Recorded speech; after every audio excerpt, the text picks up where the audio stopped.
And I will get into my mug deck and start sharing. Oops. Okay. Let me turn that off. Go ahead. My bad. I'm used to No, running these, so not a you're problem. fine. We just have a few housekeeping slides and things to go over to kick off. I'm gonna, let's see. Can you all see? Oops, hold on. Okay. Can you all see my screen? You're coming through great. Great. Okay.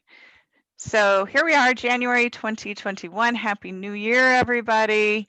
Um, we're now that all of our events are virtual, please check Bevy, and that's where you can see where all of the events are. They're also, we also have, I guess, some conversations back in the regular Marketo community, but all the events are now posted on Bevy, and that's where all of these will be. And we generally meet every other month for the higher ed mug. We'll just go through a couple of the Marketo housekeeping slides as a reminder, our house rules, in order to keep our mugs user focused and a safe space. There's no sales or any kind of self promotion. If we share a use case, and particularly when we get to our roundtable portion where we share both wins and challenges and tips, please don't share any of that information without the person who has shared it, their consent. I will share this deck out afterwards, or share it up on the mug so that you can you can see these 3 steps easily. If you're not, I think everybody here is probably already on Bevy, but if not, you can see that. And then our upcoming opportunities summit is virtual again this year, April 13th through 15th. And this will also have the link for more information, but you've probably already been receiving the emails about it. And then lastly, just the virtual mug meetings calendar. So yeah, I guess they did not include us on this one, I'm realizing, but these are the other mugs, and because they're virtual, anyone can attend any of them.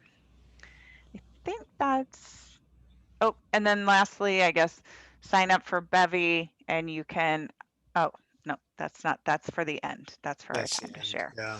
Okay, so I will stop sharing and make sure, Michael, Yeah. you you I are can able share. to, you can, great. Yeah. Yeah. I'm in here. No problem at Okay, all. I'll turn it over to you. Thank you. As a quick introduction, Michael has been attending many of our mugs and is a Marketo champion.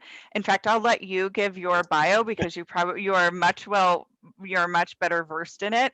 But we're thrilled to have him here to talk about communities today. Thanks, Michael.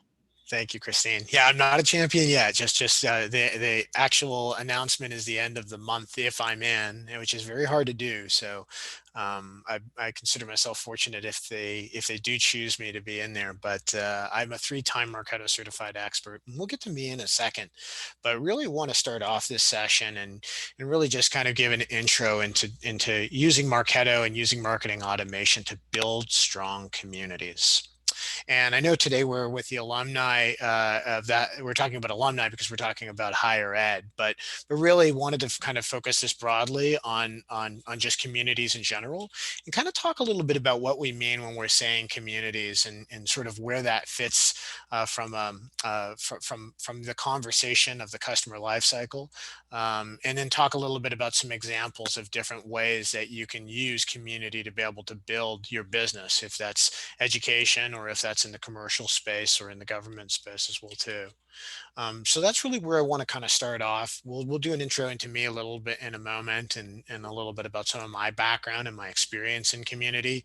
It's a very important piece of my history, but definitely something that I think is useful to all marketing leaders, especially now, especially with everything that's going on with COVID and lockdown. Right, the nature of community has shifted in a lot of different ways to being these online driven sort of venues, right, and that shifts the way that we market and we sort of engage people who are alumni.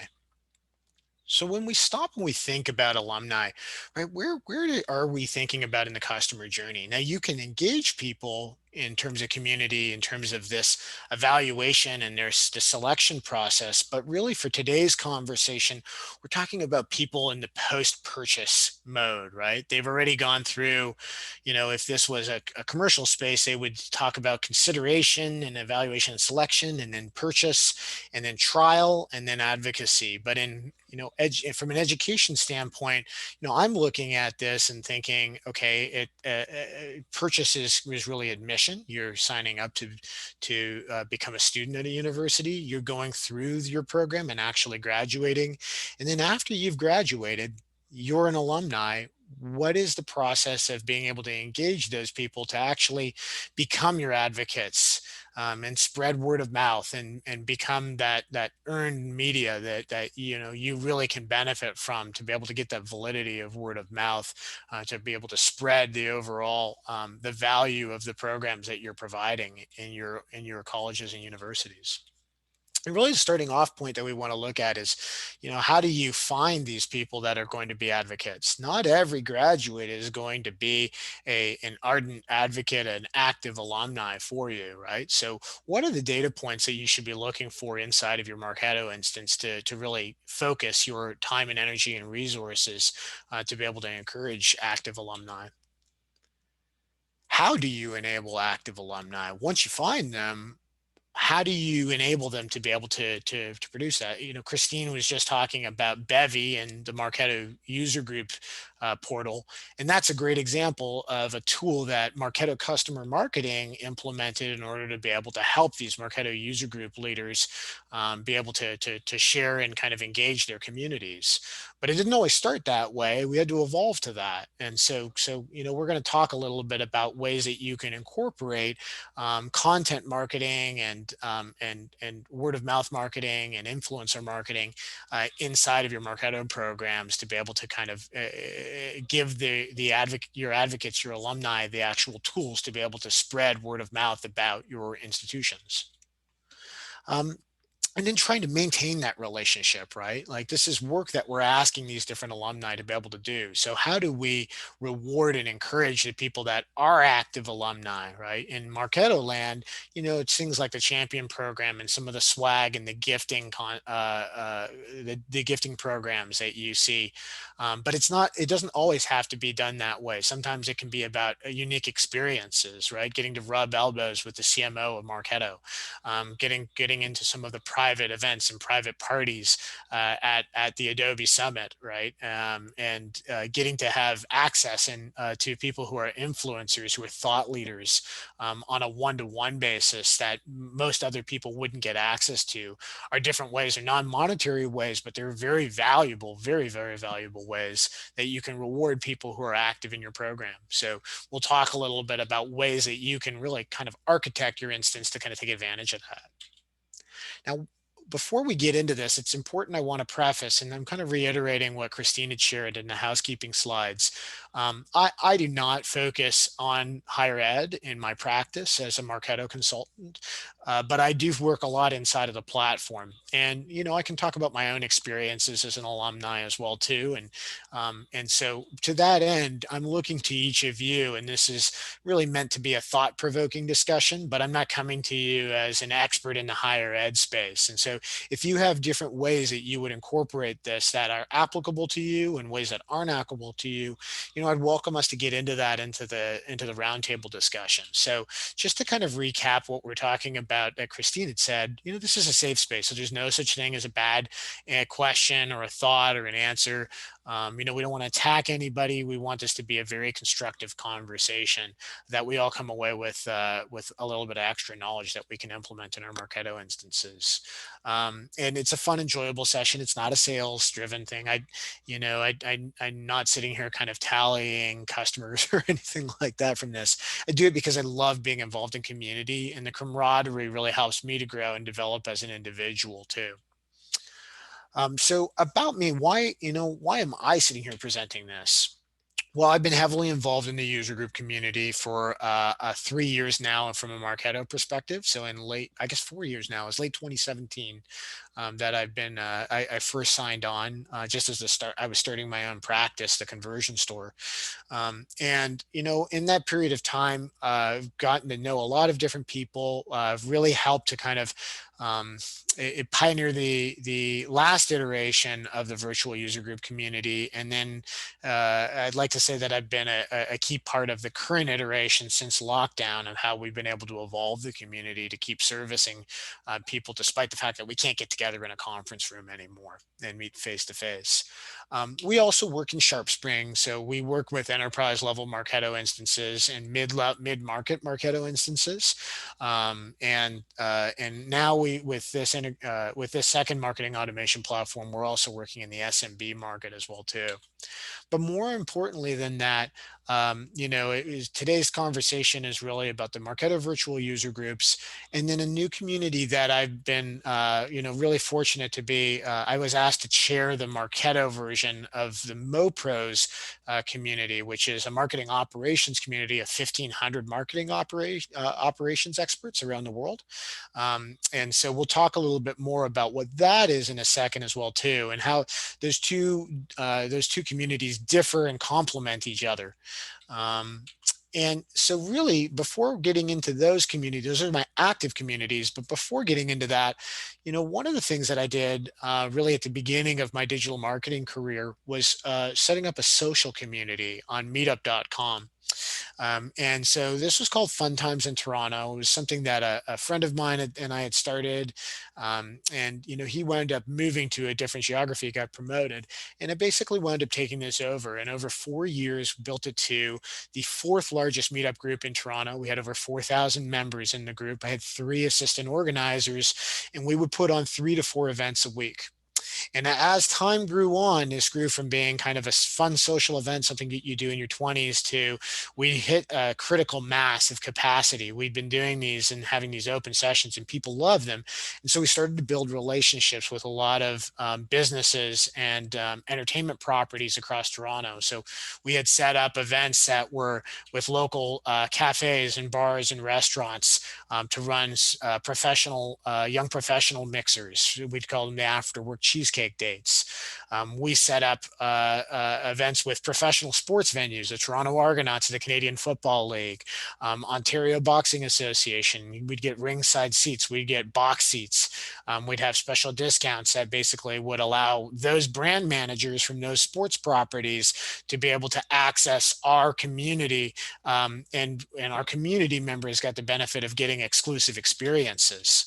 So when we would go to throw football events, or if we'd throw Super Bowl events, we would, other people would just get together and have a discount on wings and beer. We would actually have the team of the local college, the local university, their cheerleading squad would run our halftime shows. We'd have swag that Budweiser and other alcohol and beverage companies would provide to us, and we'd have experiential marketing people that would be involved in our events too. So there's a lot of value that gets driven by that. And we'd open up exclusive experiences where we'd partner with art gallery owners, and we would meet with different artists that were inside of the Greater Toronto area to give exclusive, in-depth talks about different skill sets, different types of pieces that they were developing out. So the things that you couldn't get other places, and that's really what helped to kind of perpetuate the community as a whole. And so these are the sort of things that you can think about as you're kind of growing out your community from a social standpoint. Now, it doesn't always have to be social. We can have brand communities. And in a couple of weeks, we're going to be meeting with the MoPros leadership in our Marketo user group on the 28th. But, before we get into that, just kind of talking about, the start of Marketo virtual user groups. In 2017, there was really only a Microsoft Dynamics virtual user group. And almost all of the user groups were really groups that you would drive to, you would go and get into a physical venue with, somebody would pull up a projector and a white screen, and then they would actually do a session, and there'd usually be a mix and mingle afterwards. Obviously, we can't do that anymore. But one of the things that we learned in 2017, my focus was really on doing this for the manufacturing community, because that was an area that they still, Marketo has a presence there, but it's not as vast a presence as in other verticals. So this helped to complement Marketo's reach into different marketplaces. It gave them an ability to do market expansion into places that they needed to support in the material for. And since then, we've had a change. Adobe obviously coming into the picture. Customer marketing has been wonderful to work with. We've had new people that have come into customer marketing, and with them, they've brought in new tools. So this Bevy platform that Christine had mentioned. And the other piece to mention is Marketo Purple Select, which is really influitive. So if you've ever heard or used Influitive is a great way to be able to kind of gamify advocacy. So I don't have a screenshot for you here, but basically you'll have a home page and you'll have different challenges and tasks that you can complete. And for doing that, you get different points. And it gives Marketo customer marketing the ability to be able to see who are the most engaged people, and to be able to reward them and give them things like swag and prizing and different experiences. Again, these, kind of meetings with subject matter experts. From our standpoint as users on the platform, we kind of matched what customer marketing was doing and built user-driven assets. So we created kind of a monthly Marketo user group roundup. So it's a once a month, 1 hour session that quickly summarizes everything. So if you're a busy marketer, you can't go to all of the different Marketo user groups that Christine had outlined in that slide in the upcoming calendar. You can go to one session once a month, and we'll give you all of the details. And we really make this a community thing. So it's driven by community. We're not getting any sort of scripting from Marketo customer marketing about what to say. And this is driven with a revolving panel of different Marketo user group leaders. So by attending that, you get to meet people like Christine and all of the other Marketo user group leaders around the world. And you get gradually exposed to all of the different types of conversations and the different learning opportunities that exist here. So you'll see a couple of faces here. We've got, Australia, New Zealand. My co-host, Warren Stokes, is in London, England. And so every month we're getting new content from them. And from that, we recognized, there's also an opportunity here for people that can't attend community directly. Community doesn't have to be a real time sort of an interaction, right? It doesn't have to be face to face. It doesn't have to be real time. In a lot of ways, it's in spoken word as well too, or in pre-recorded video. So we launched this YouTube channel that basically complements some of the professional content that Marketo customer marketing provides, but does it on a user-driven platform. So our YouTube platform really is coming in from content from all of our different user group leaders, and it sits on YouTube. I have a redirect that I set up from my website, but if you go to Marketo Virtual User Groups, you can just search this on YouTube, and anybody can access the content. It's free content, and it has an extra bit of credibility to it because, again, we're non-paid, third-party people that are basically just talking about our personal experiences in Marketo. So it helps to enhance the brand, but it's something that was born of the work that had previously existed in the nation.marketo.com community, and the work that Marketo had done in Marketing Nation. And so you can see the numbers that are actually coming out from that. So just to kind of pause for a second to kind of soak it in, we've only had this YouTube community running for a couple months. And in that period of time, we've had 160 subscribers. We have, a little over 2,000 viewers and 11,000 minutes of content that's been viewed. And that's been a worldwide audience. And because it's on YouTube, YouTube is the second most popular search engine on the internet and behind Google. So really, we're getting that benefit of extra reach and extra intent visitors that are coming in and they're watching some of this Marketo content. And so beyond that, it gives us a venue to be able to kind of share what are the different types of learning opportunities and content that's being covered here, right? If you look at the January 20th meeting that happened today in Munich, Germany, right? They're talking about the checklist that you go through at year end for cleaning up your Marketo instance. The user group that just finished in Phoenix, Arizona was just talking about the new user interface. So there's a lot of different heterogeneity of different ideas that are covered in all of these user groups because we've assembled a community of different leaders that are covering off different topics, right? So it's really important to kind of have those multiple voices and to be able to reward each of those people, because it's the combination of all those different voices that really creates an overall community for us. And so that's something that we tried to kind of build into the professional communities as well too, to go beyond the brand. So the MoPros, part of my involvement with that was to kind of say, I'm really getting, I have a good grasp of Marketo. We're hearing the conversations about the feature sets and what's the difference between a Marketo program versus a smart list versus a smart campaign. But that still doesn't solve the strategy conversations that we need to have, right? What are some of the strategies and how are those evolving over time from a marketing communications perspective that we need to talk about? And so professional communities like the MoPros kind of come into place. So this is the mopros.com/join if you want to join this. It's 1,500 MOPS professionals. But what happens with this is that it's platform agnostic. So I'm championing the Marketo session. There's about 500 of those people are Marketo experts in that community. But we also have Pardot experts. We also have HubSpot experts. We also have Eloqua experts. And it's interesting because I get to talk to them about, how do you handle dynamic content? What are some of your scoring, lead scoring models that you're using, right? The mathematics, the numbers, the statistical distribution of a behavior versus a demographic score, the math is very similar, right?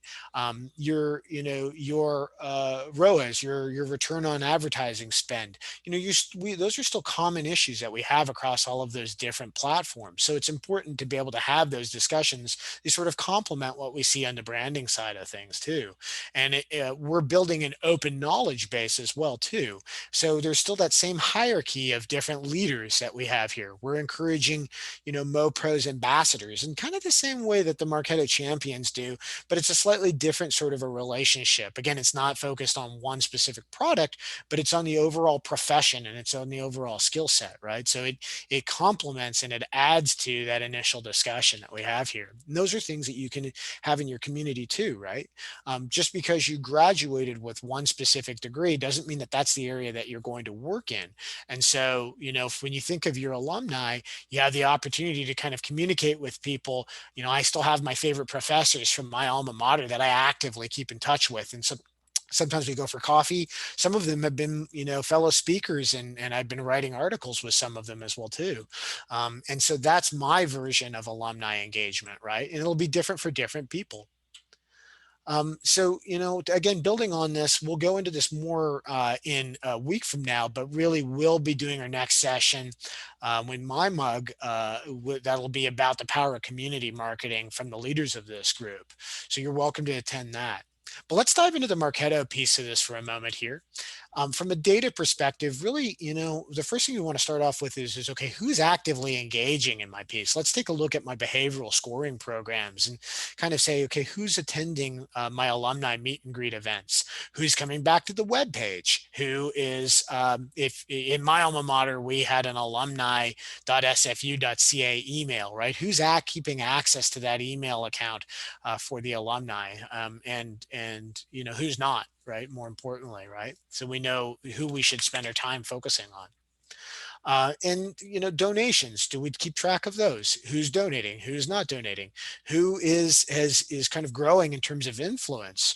And so to that end, right, if we're looking at donations, who has opportunities in my CRM that have passed a certain level that we should be looking for high donors that might be able to provide things like venues or facilities? And when we look at demographics, right? Who is in the C-suite? Which of the alumni have kind of moved into? When I worked in alumni relations as a summer job when I was going through my undergraduate degree, and we had a couple of times where we had kind of the premier of British Columbia, for example, like senior leaders of government, basically, that were alumni that would cross the desk occasionally. So those are all indicators of people that you might want to keep in touch with that would make good speakers, for example, or influencers. And so the next thing we want to talk about, just to pause for a second there and then talk about kind of how do we activate those people. So really, we have all these extra tools, the influitives, the bevies, those launch point applications, if you will, that you can tie into your instance. But the crux of Marketo, we have these engagement programs and kind of really just stubbed out a stream and a program for us to kind of take a look at here. And just talking about the movement from people who are new graduates to returning graduates to active members. And so you'll see from left to right, we have a progression here that just shows, as people are starting out, we're building in all of these different programs for new grads that kind of say, congratulations on graduating. Here's your first steps, and kind of moving them into that point, right? And so people that are responding to some of those initial pieces, right, we'll want to invite them to an event program to say, do you want to come to a meet and greet and actually meet some of the other alumni? Especially for a new grad, you're looking at career development and career growth, and how do I make use out of this degree that I have, right? So those are different conversations and opportunities. You're giving a little bit first. Nobody ever became a Marketo, a leader, a community leader, without getting some value from the community first, or perceived value to it. So you're trying to start out with that. And then moving people to, say, well, if you have moved away from your relationship with the university, maybe we have a different set of content. They say, hey, welcome back to the community, right? Here's some of the thoughts about how you might remember the community, and you're trying to trigger off an emotional response, right? And if people are engaging with that, then why not have an event program and invite them to maybe have a dinner with the dean, and more of a private, more of an exclusive event, right? And I'm going to flip into a Marketo instance for a second here, just to this is my alma mater, Simon Fraser University. But you can have different areas with dynamic content where you could say, if you graduated in commerce, or arts, maybe you went to the academic quadrangle portion of the campus. If you were in life sciences, maybe you were at their SFU Central City campus, right? So think about that as you're developing your programs, is using some of Marketo's personalization components to customize your messaging to what the experience is going to be different based on different alumni from how they interacted with your university or your college. So you use the tools to be able to personalize for that person. And then, kind of taking that to an advocacy standpoint, from Marketo's standpoint, think about the Marketo Champions and the Marketo Fearless 50 and the programs that I mentioned to you before, right? All of these were built from different experiences that Marketo provides. So Marketo has a separate area here where they have private meeting spaces for the champions. The champions get special swag. The champions get, their name on the and their pictures on the top of these giant billboards that are painted all throughout Adobe Summit, and they get access to some of the exclusive conversations with some of these leaders. None of that would happen without Marketo customer marketing being able to open up opportunities and to spend resources. So think about ways that you can do that. Can you build blog posts that are really opening up opportunities for people to be able to share? Can you invite only Marketo user group leaders to be able to contribute on these roundups and get airtime that gets spread throughout the community? And this is the content that you're using for maybe your paid campaigns, or better yet, your word of mouth campaigns. So think about the tokens that you have in your emails. Did you know that there is a token, a system token, that's specifically for forwarding to a friend that Marketo can kind of use to kind of capture that email being forwarded along? Can you include that inside of your next piece of email to help spread word of mouth? Our next user group roundup is January 21st. For January, the 2021 is at the beginning of every month. And so, I always invite Helen Abramova and Becker Walters are going to be our speakers on this one. But Helen and I, worked in a number of different things where we started a Martech book club at one point, and we talked about books from different types of leaders, and we shared our personal experiences as they related to. We did an autobiography of the leader of SAP at one point, and so we all shared about our different experiences. This was about 2 years ago, but our time being open and honest about our own personal experiences built that bond. And so think about ways that you can create these one-on-one interactions. And if you have a group of 4,000 people, find ways to be able to split that up so that 100 people can meet here, 50 people can meet there. Ideally, if you can get 20 people to meet, those 20 people might have some of the strongest connections that you really want to be able to build off of. So it's not just about scaling in numbers, it's about finding these one-on-one interactions. And so here's an example of one that happened recently. The leader of the Mo Pros, his birthday was this past weekend. And so a number of us in the chairs community, we chipped into Cameo, and we had a special celebrity who, if in the education space, you might recognize Steve Wozniak, was the co-founder of Apple Computers. And we all chipped in for Steve to be able to record a special message that I just want to make sure that this is able to share for video.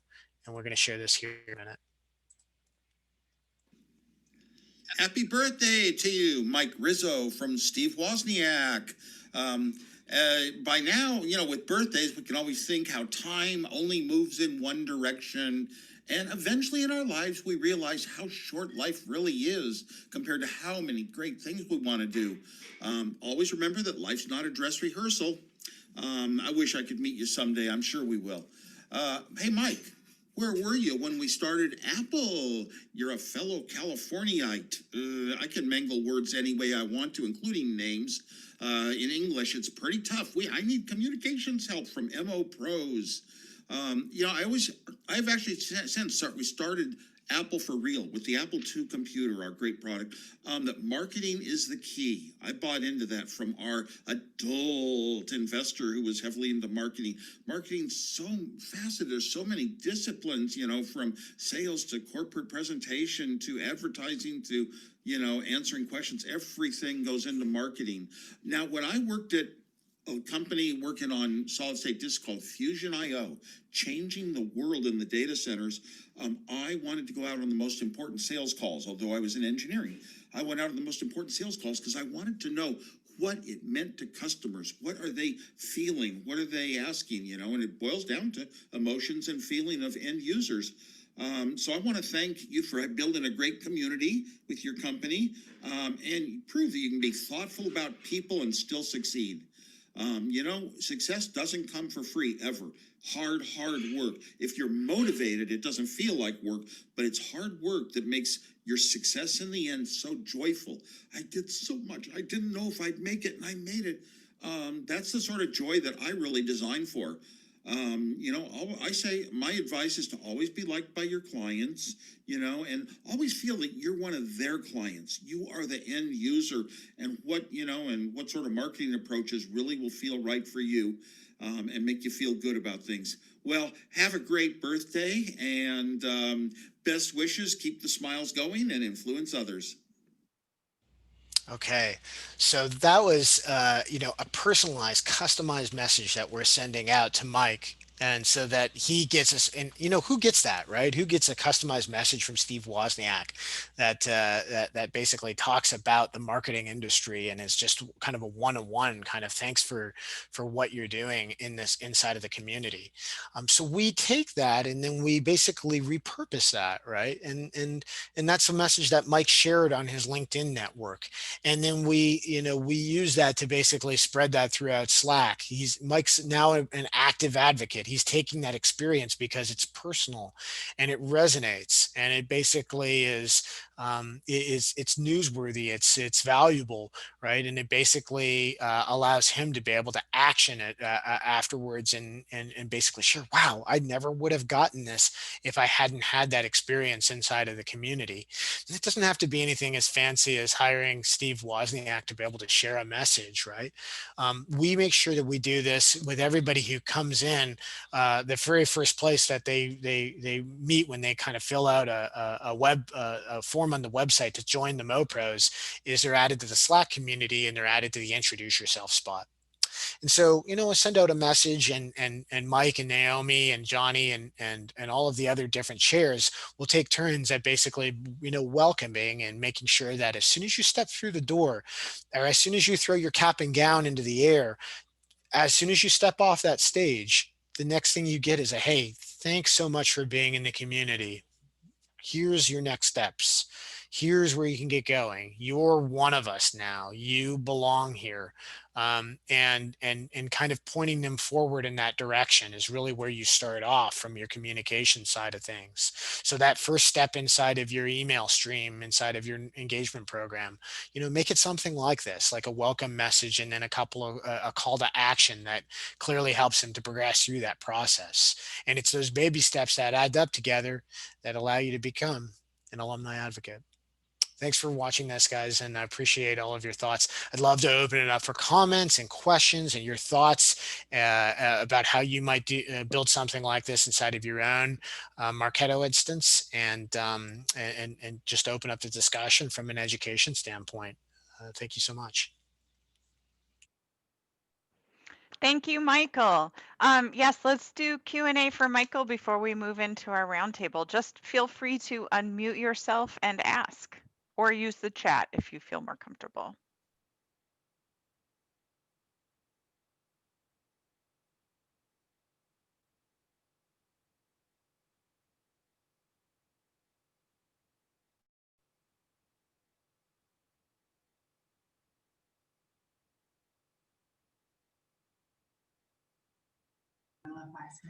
Hi, Courtney from AG. We do loads of batch and blast and newsletters, and we're really trying to move into something a little bit more kind of like what you've shown us.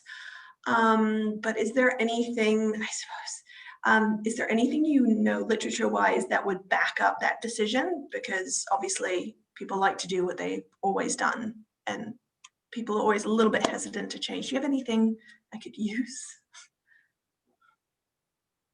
Yeah, that's a really good situation that comes up a lot of times. I would say that the best thing to be able to do there is to really kind of build out a test case initially and start small. And basically, what I usually will do is kind of find an area that gets used the most, where you see kind of a batch and blast activity happening, where you kind of say, if you just time that second email to happen right when the first one goes out, I know that I'll get lift there. And really only your relationship right away with that. But I always try to build out like a really simple default program that would allow that basically gets triggered off of another email, and sort of start out on that standpoint. And in terms of the statistics behind that, I it's kind of hard to quantify that per se. I don't know that I have like a definitive guide that I can give you to kind of show you, what the lift is on automation. And I don't think it's necessarily about lift. I think it's more about reducing cost. And so the idea is that you pre-program all of those emails, you pre-program the logic behind when those emails are sent, so that you're not always in the rat race of saying, okay, wait, when's the next email program have to go out? Okay, do we have the copy? Do we have the creative? What is the right target audience for that? And I think that's that piece has sort of resonated really well, and say, hey, what if we could step back for a moment not have to chase and talk about chasing after one particular email, but talking about where you are in that overall life cycle. And I think your best way to do that is to kind of build out some, pick like a piece of evergreen content and use those as your starting off point. And then gradually, as people start to see the reporting from those evergreen programs, you'll be able to go back and say, have you touched this program in the past month? And they'll say no, and you'll say, well, that's the whole value right there. You get the same value and return on investment without the additional labor hours of having to keep tweaking this every day. You're doing it once a quarter or once every 6 months or so. I don't know if that helps or not. Does that help? That's really helpful. Thank you. Because we are exactly what you were saying. We just kind of just getting it out because that's what they want, and then moving, going, oh God, when's the next one happening? And just kind of trying to time everything in. So yeah, very helpful. Thank you. Yeah, something I see that's common that kind of relates to that too is I see a lot of groups that we work with are coming into Marketo from the first time from like an email software platform. So have had a number of even if the organization hasn't used it, their experience has been writing copy for Constant Contact or MailChimp or something like that, and they look at Marketo and they think, oh, okay, this is just kind of a MailChimp or a Constant Contact with advanced reporting, and it's sort of a mindset conversation. Whoa, those are two different types of things. An email marketing platform is not a marketing automation platform, and here's why, right? So, I don't know if that may or may not be your case. It probably isn't, but I've seen Really that happen a helpful. lot. I think they did use something like that before, so that's really good.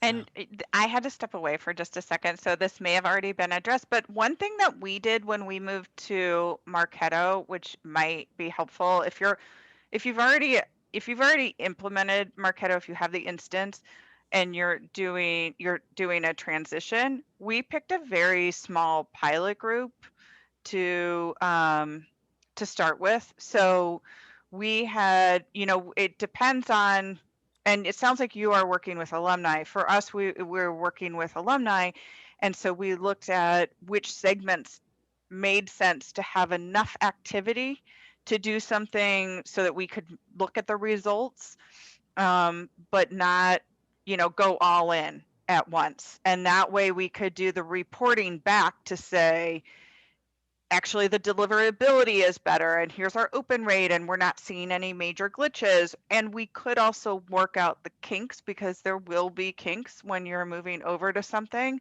In our particular use case, and Sarah and Kat, jump in if I'm missing anything. In our particular use case, we identified clubs that worked. So it was a sort of a regional club. We used the California and Florida, and we had advice from Marketo to, well, and it may have been our implementation partner as well, but we had advice to make sure that we were sending something consistently enough that we could get metrics. And we were also doing like the IP warm up at the same time. So we wanted to send something every single day for a little while. But in case that helps, like that's one approach too, is to just do, carve out a couple of segments. And, as Michael said, it's kind of like testing, but it's a little bit different, where you have a pilot group and you can look at the metrics and compare it to your, bigger sort of control group, if you will. So that's one thing. Super helpful, actually. That'll probably be one of my recommendations. And we can talk offline. Like we're happy to talk, at NYU alumni. We can talk to you about how we did our rollout with alumni. If you have specific questions, feel free to reach out to me. I'm Chris, my first name dot last name at nyu.edu. Feel free to reach out and we can help you with, based on our experience as well. Any Awesome. other questions for Michael before we kind of go into our roundtable, which would be general wins, tips, and challenges? Anything on Michael's presentation? Okay, then I'm going to open up the floor for anyone who wants to share any of these, either a win that you've, and my team, feel free to speak up too if we have anything, wins, any new tips, or any challenges that we want to use the group mind for in the next 10 minutes. One last thing too, if anybody wants to connect with me on LinkedIn, would love to. We'll definitely accept any of those. Thank you.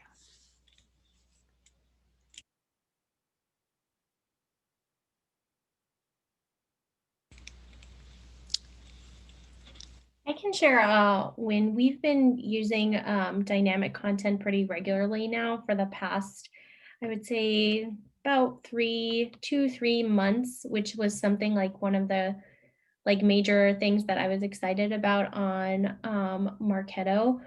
But I don't know if anyone else here has tried to download HTML from an email that's using dynamic content, but I tried and it comes out all weird.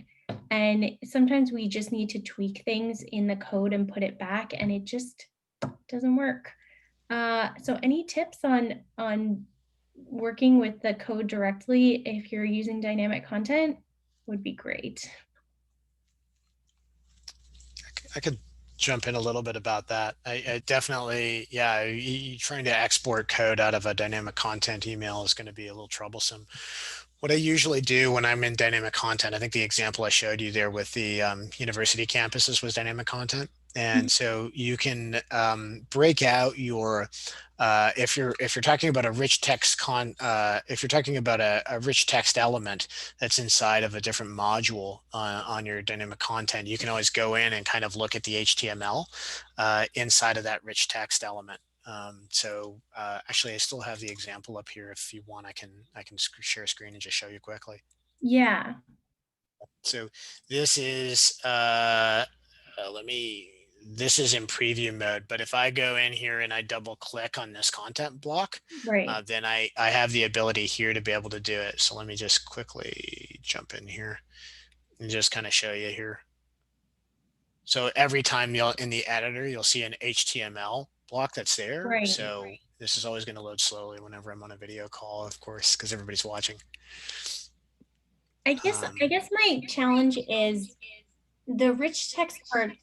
I get how you can get into the back end, but there are some elements of the template that needed editing on an email I worked on last week, and I couldn't. I was able to download it, but I couldn't put it back, which is to me is weird. Like Marketo would allow me to download it, but it wouldn't let me put it back into Marketo after I had tweaked it. Okay. Which do you want to make the change for the one email or for everything that's inside of the template that's email is built on? I guess just for the one email, actually. Yeah.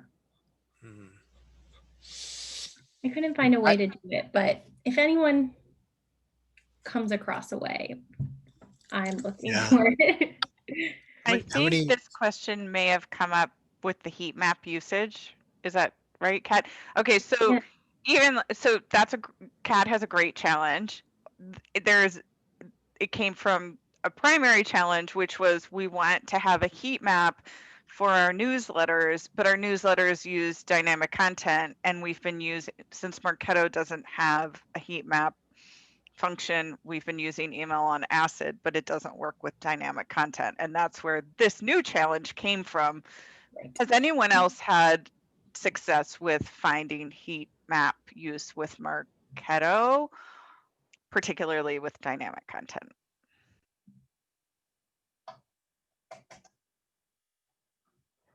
Okay, I think Kat's gonna continue to champion that and maybe even get a mentor session about it. So we will report back if in the next mug, if she finds success with that. If you ping me, I wouldn't mind having it. I have a couple of thoughts on it, but I think we should just do kind of a one-on-one. So I'm not sure that these will solve your problems, but I think I have a couple of things that I'd start out with. Oh, that's great. I'll send you an email. Okay.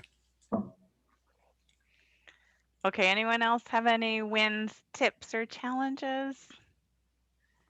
Just a reminder that I'm still looking for a co-chair from either a university / institution. If anyone would like to co-chair the higher ed mug, putting it out there, please be in touch with me. And then if there's nothing else, we'll just give a big welcome to Michael for today's presentation and all the follow-up that he's offered. Thank you guys so Thanks, much. everybody. I appreciate it. I look forward to Bye-bye. hearing from you all. Bye now.